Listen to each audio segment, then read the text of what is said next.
We welcome all speakers, delegates, and partners at third FIPS. What's FIPS? Let's give a small brief and overview of that.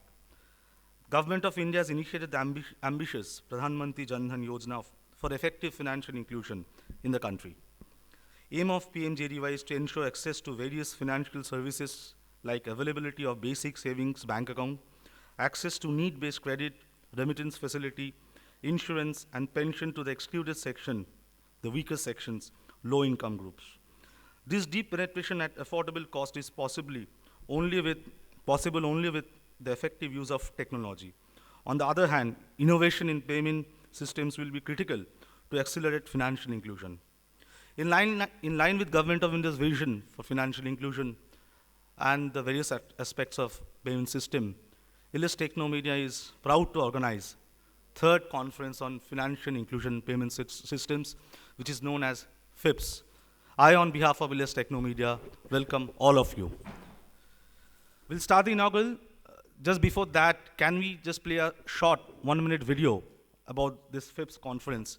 I'll ask my colleagues to play it on stage.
Mr.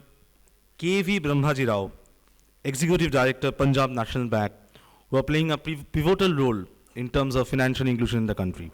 A big round of applause for K.V. Brahmaji Rao.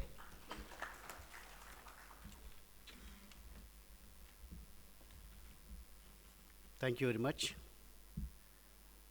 Good morning to all of you.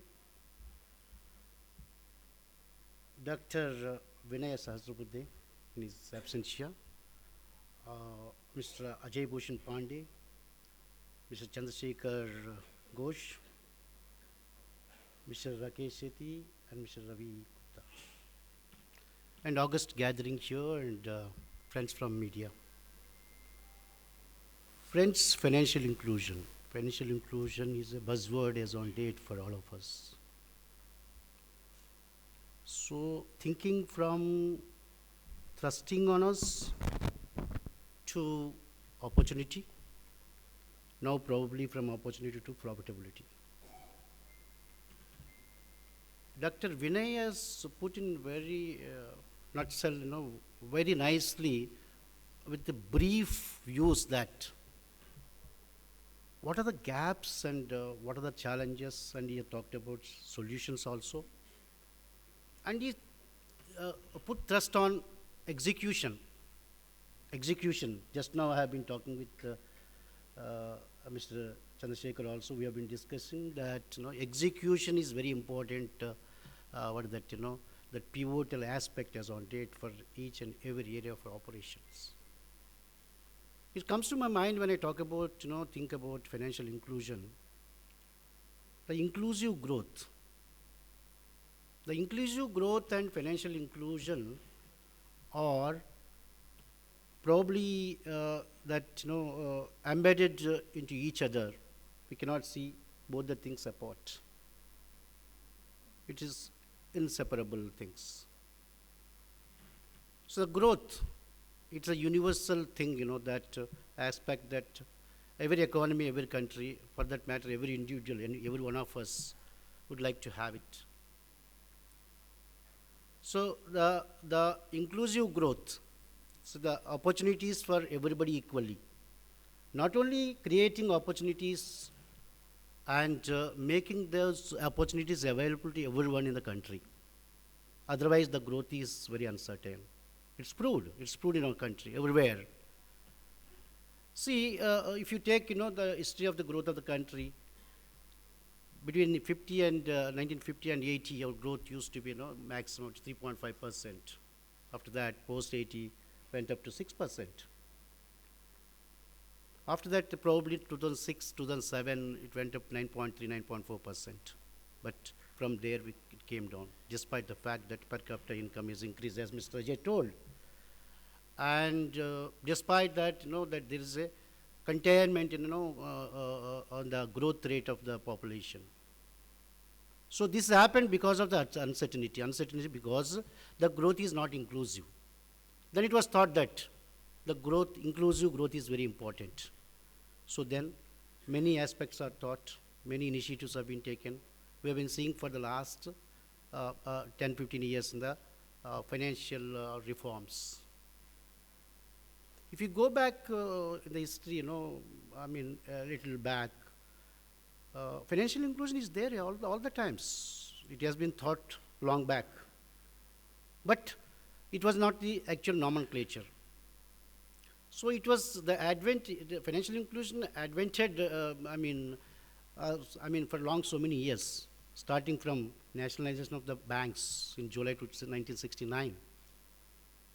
After that, it was thought that, expanding the bank branches in rural and semi-urban centers. Then again, second nationalization happened in April 1980.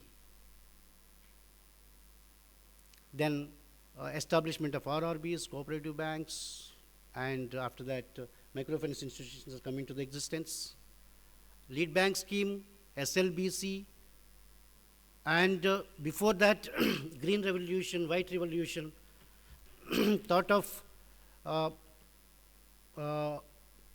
credit to agriculture sector, particularly working capital, and advent of KCCs, Kisan credit cards, then RCTs. So a lot of things, initiatives have been taken. All these things are, initiation of the financial inclusion.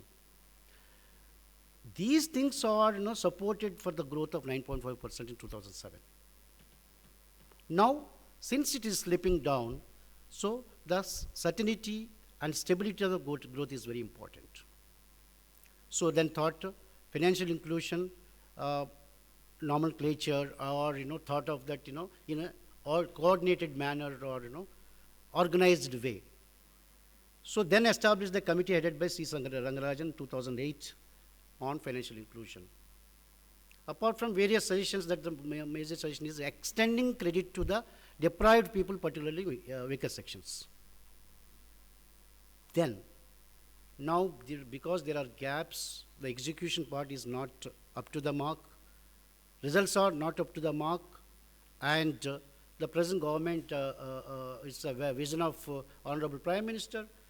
On 15th August 2014, this Prime Minister Jan Dhan Yojana is launched. And in that, how will take these financial inclusion, take it forward in a pragmatic way, with trust, and in phases to reach everybody in the country. The first phase, probably, almost all 100% of 99.9 or 100% of 24.67 households which were not covered under banking facilities or bank accounts or bank or that operations are met with and accounts are opened. So the mere opening of the accounts is not the financial inclusion. Then thought that that we have to take it to second phase. Then it is really come out very nicely that RuPay cards, establishing giving RuPay cards, operationalization of the accounts, then security products, micro insurance. Then came that extending credit to these people through the overdraft facility up to 5,000 rupees. It's extensively happening now, maybe touching about, 90 crores, something like that as on date, maybe improving day by day. So with these things, things are better now, and things are getting executed.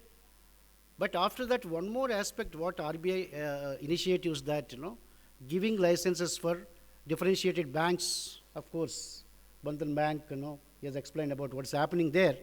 And after that, 11 licenses for payment banks and 10 licenses for small banks. It is to take it forward, this financial inclusion, to the next step. With that, the payment systems will be cost effective and real time, giving very good results.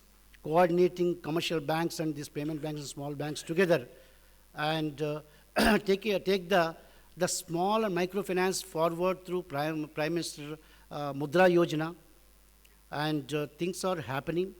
Though it's not 100% happened, that I think 30 to 40% targets are achieved by this time. So, friends, it is a revolutionary things are happening as per the inclusive growth is concerned. Through the financial inclusion, which is one of the solutions for that, and all of us are excited with that. And now, as it is told that Jan Trinity is a revolutionary aspect in that it is a catalyst for the enhanced results of the Prime Minister Jan Dhan Yojana and other aspects, because the identity is it's better and duplication doesn't happen. It is cost effective, and filtrages can be stopped. It is stopped. So these are very, very, very important aspects that are happening. And I feel personally, it's of my opinion, mere opening of the accounts is not the financial inclusion. Whatever second phase steps in the financial inclusion under the Jan Dhan Yojana should be taken very, very seriously, which is bank industry is of course on the job. As Vinay ji has told that we have to fill the gaps and take it forward, and execution should be given thrust. Friends, the inclusive growth is possible with the fusion of economic inclusion and financial inclusion, and I hope that so all of us will take it forward and ensure that country will have sustained growth. Thank you very much.